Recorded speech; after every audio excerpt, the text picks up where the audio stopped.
The galaxy had many strange rulers. Some were born beneath twin suns. Others came from worlds where oceans covered 90% of the surface. There were insect queens, crystalline monarchs, machine councils, and ancient dynasties that claimed to have ruled their territories since before humanity had discovered electricity. But none were as mysterious as Princess Nyra Veyl. She was known throughout the galaxy as the Night Princess. Her people, the Noctari, lived on the dark side of a distant world called Vale. Their civilization had developed beneath permanent twilight. Their eyes could see in almost complete darkness. Their ships could travel silently through space. Their cities were built beneath enormous black towers that reflected almost no light. And their royal family possessed an ability that other civilizations feared. They could manipulate shadows, not magical shadows, energy fields. The Noctari had developed technology capable of bending light, absorbing certain wavelengths, and creating temporary zones of complete visual darkness. Other species called it shadow technology. The Noctari called it heritage. Princess Nyra was the most talented user of that technology in her generation. She was also the last unmarried member of the royal family. For 3 years, governments across the galaxy had sent proposals, military alliances, trade agreements, royal contracts, political marriages. Nyra rejected all of them. She didn't want to become a symbol exchanged between governments. She wanted to choose her own future. That decision had created a problem. The Noctari throne required the future ruler to have a royal consort. Without one, several powerful houses could challenge Nyra's claim to the throne. So the Galactic Council arranged an event, the Grand Stellar Assembly. Every major civilization would attend. There would be diplomatic negotiations, military demonstrations, cultural ceremonies, and one final announcement: Princess Nyra would choose her future consort. Everyone expected her to choose an alien prince. Nobody expected a human. Humanity had only recently become a recognized member of the Galactic Council. Most older civilizations still considered Earth young and inexperienced. Humans had no natural armor, no telepathic abilities, no extraordinary lifespan, no ability to manipulate gravity. Yet humanity had one reputation: humans adapted. They survived environments that should have killed them. They learned technology faster than expected. And, most importantly, humans had a strange habit of protecting people they barely knew. One human officer would soon prove just how important that reputation could become. His name was Commander Adrian Vale. And he had no idea that his life was about to change. Adrian Vale wasn't supposed to be at the Grand Stellar Assembly. He was there because his exploration vessel, the Resolute, had been assigned to provide security. His job was simple: watch the perimeter, monitor traffic, prevent unauthorized ships from entering the diplomatic zone. He had no interest in royal ceremonies. He didn't care about political marriages. He certainly didn't expect to meet a princess. During the opening ceremony, Adrian stood near one of the massive observation windows. Beyond the transparent wall floated thousands of spacecraft, alien cruisers, diplomatic shuttles, cargo vessels, military escorts.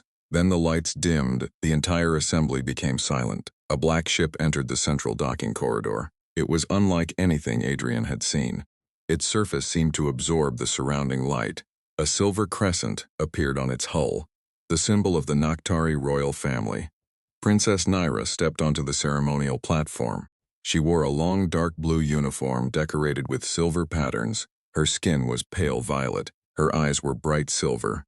Her black hair reached her shoulders. She looked calm, almost emotionless. But Adrian noticed something others didn't. She was nervous. Her fingers were slightly tense.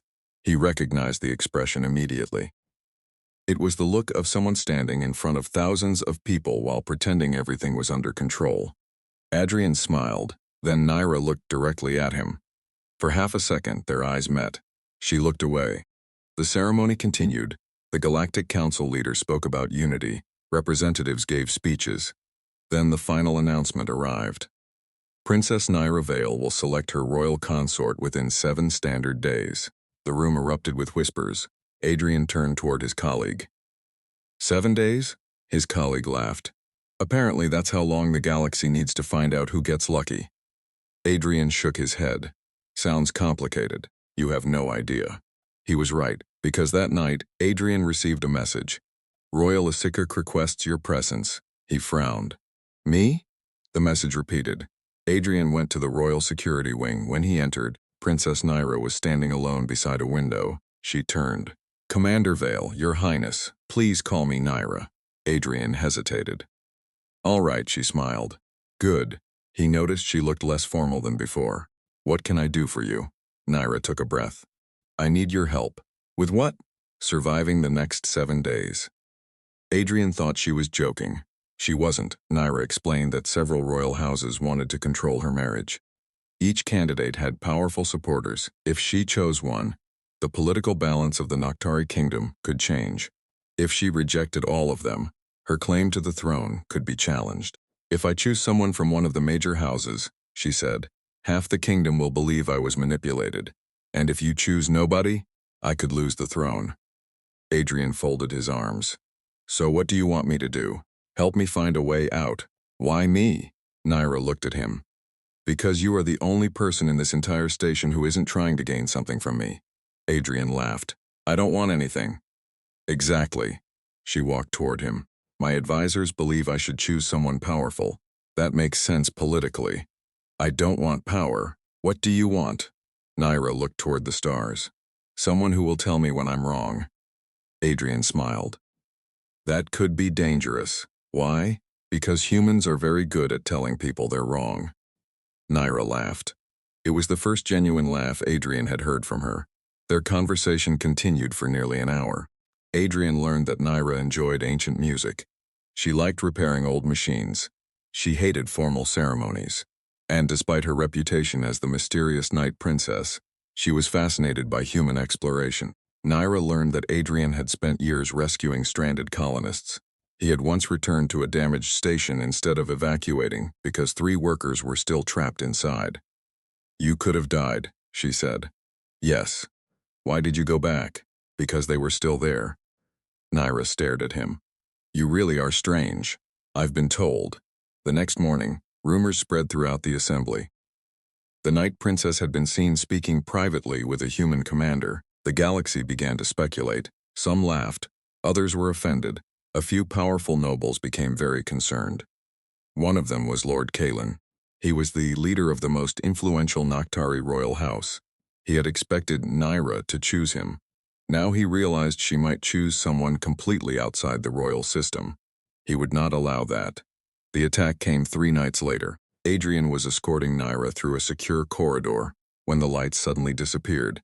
He immediately stopped. Don't move, Nyra whispered. What happened? Power failure. No. Her voice became serious. This isn't a power failure. Adrian activated his helmet scanner. The corridor was empty. But something was wrong. How do you know? Nyra lifted her hand. A small field of darkness appeared around them. The Noctari don't lose power accidentally. Adrian understood. Someone had deliberately disabled the station. A weapon fired. Adrian pushed Nyra aside. The projectile struck the wall. Security alarms activated. Run. They moved through the corridor. 3 masked attackers appeared behind them. Adrian fired his pulse weapon. The attackers retreated. Nyra used her shadow technology to create a barrier left. They turned. Another attacker appeared. Adrian moved in front of Nyra. The attacker raised a weapon. Nyra reacted first. Dark energy surrounded the weapon and disabled it. The attacker froze. Adrian knocked him down. Are you okay? Nyra nodded. I'm fine. You sure? She smiled. You sound worried. I am. That surprised her. Then they heard footsteps. Security officers arrived. The attackers were captured, but the evidence was alarming. They belonged to a private military group connected to Lord Kalen. Nyra looked at Adrian. This changes everything. How? Someone is willing to attack me because they believe they can control who I choose. Adrian shook his head. Then don't let them choose for you. Nyra looked into his eyes. What if I already know who I want? Adrian didn't answer. He understood. But before he could say anything, another alarm sounded. The station was under attack. This time, it wasn't a small group. A fleet had arrived. The attacking fleet belonged to the Khar Dominion. They had been watching the political situation closely. The Khar were expansionists. They believed the Noctari Kingdom was vulnerable because of the succession crisis. Their fleet surrounded the diplomatic station. The Khar commander transmitted his message. Princess Nyra Veyl, surrender yourself and the Noctari throne. Nyra answered immediately. No, the commander laughed. You have no army here. Adrian stepped beside her. She has us. The commander looked confused. Human. Adrian smiled. Human, the transmission ended. Nyra looked at him. You shouldn't have said that. Why? Now they know you're involved. Too late. She smiled. The station's defense systems activated. But the Khar fleet was stronger. One defense platform after another was destroyed. The assembly began evacuating. Adrian organized civilian transport. He personally escorted dozens of delegates to escape ships. Nyra refused to leave. I'm staying. You are the target. I know. Then you're coming with me. She looked at him. Commander, Princess. She smiled. You are very stubborn. So are you. They returned to the command deck. The Khar flagship approached. Nyra activated the Noctari Defense network. Adrian studied the tactical map. Their fleet has one weakness. What? They assume your ships will fight conventionally. Nyra looked at him. Humans have another idea? Of course. He contacted the remaining Noctari commanders. Stop attacking their ships. The commanders were confused. Adrian continued. Use your shadow technology. The Noctari fleet disappeared. The Khar commander panicked. One by one, enemy ships lost targeting capability. Noctari vessels emerged from darkness, struck precise targets, and vanished again. The battle changed instantly. The Khar fleet retreated. The diplomatic station survived. But the political crisis had become a war. After the battle, the Galactic Council demanded answers. Lord Kalen denied involvement. Nyra knew he was lying, but she also knew that removing him without evidence could create civil war. Adrian suggested something unexpected. Don't attack him. Nyra frowned. Why? Because he wants you to. What should I do? Expose him. Adrian developed a plan. They allowed Kellen to believe he had gained access to a classified royal communication network. In reality, the channel was monitored. Kalen contacted the Khar Dominion. He promised to help them overthrow Nyra. The entire conversation was recorded. The evidence was undeniable. Kalen was arrested. The royal houses withdrew their challenges. Nyra's claim to the throne was secure. But there was still one question. Who would she choose? The royal council gathered. Thousands watched across the galaxy. Nyra walked to the central platform. I have been told that my future consort should be powerful. She paused. I have been told he should come from an ancient house. Another pause. I have been told that my choice must strengthen the kingdom. She looked toward Adrian. But I have learned something. The strongest person isn't always the one with the largest army. The strongest person is the one who protects others when there is nothing to gain. The chamber became silent. Nyra continued. Therefore, I choose Commander Adrian Vale. The galaxy exploded with reaction. Humanity had never seen anything like it. A human had been chosen as royal consort of the Noctari Kingdom. Adrian walked toward her. Are you sure? Nyra smiled. I've never been more certain. The announcement changed galactic politics overnight. Some civilizations celebrated, others objected. Humanity became the subject of countless diplomatic discussions. But Adrian and Nyra ignored most of it. They focused on rebuilding the Noctari defenses. Adrian introduced human rescue protocols. Nyra expanded Noctari shadow technology research. Together they created a new defense doctrine. Instead of building larger weapons, they built faster rescue ships, stronger evacuation networks, and better communication systems. The galaxy noticed. For the first time, a royal government was measuring military success by how many civilians it could protect. Then came the greatest test. The Khar Dominion returned. This time, they brought their entire fleet. Their objective was simple: destroy the Noctari capital. The invasion began without warning. Millions of civilians were threatened. Adrian stood in the command center. How many ships? 11,000. Nyra looked at the tactical display. We have 4,000. Adrian nodded. Then we don't fight 11,000. What do you mean? We fight the battlefield. He ordered the fleet to withdraw. The Khar followed. But the Noctari capital contained thousands of shadow gates. Adrian activated them. The battlefield became darkness. Noctari ships disappeared. Human rescue vessels moved through hidden routes. Civilian transports escaped. Khar ships lost coordination. Then Allied fleets arrived. Humanity had called for assistance. The Galactic Council responded.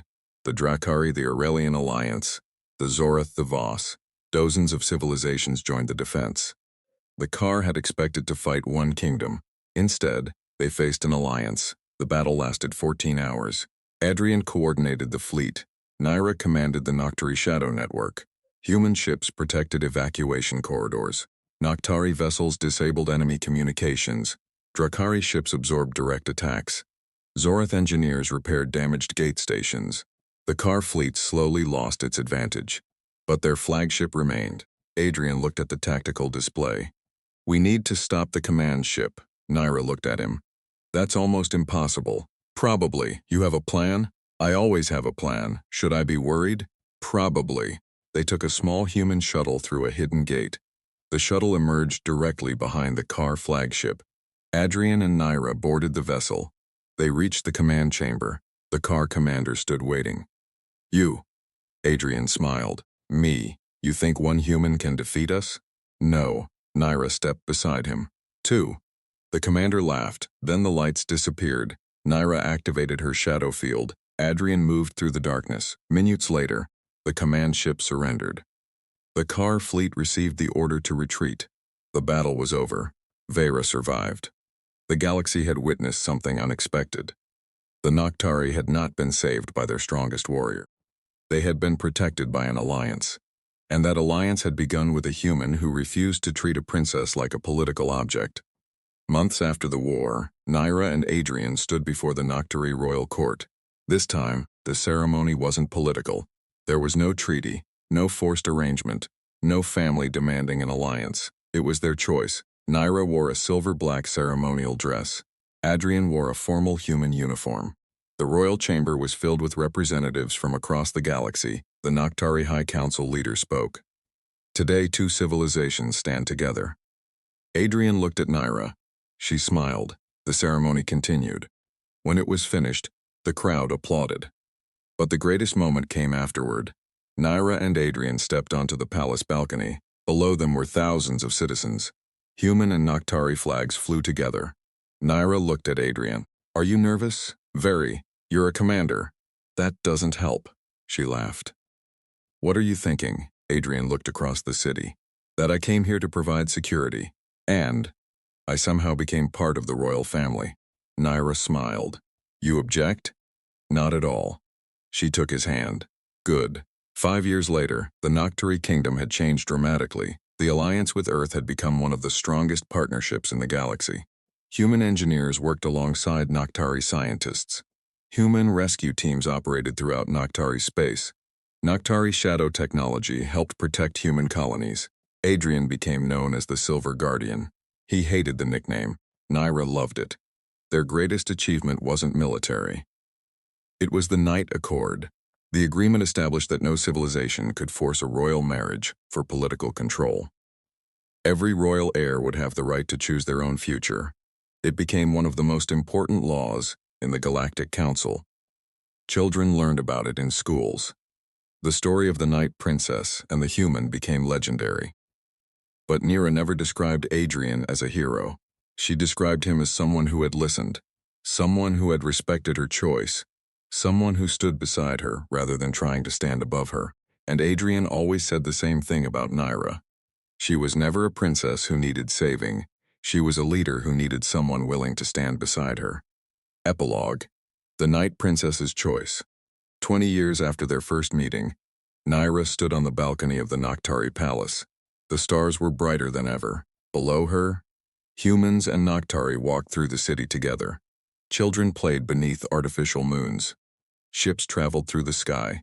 The kingdom was peaceful. Adrian joined her. "You've been staring at the stars for an hour." Nyra smiled. "I was remembering." "What?" "The first time I saw you." Adrian laughed. "I was probably staying somewhere I wasn't supposed to be." "You were?" "I knew it." Nyra looked at him.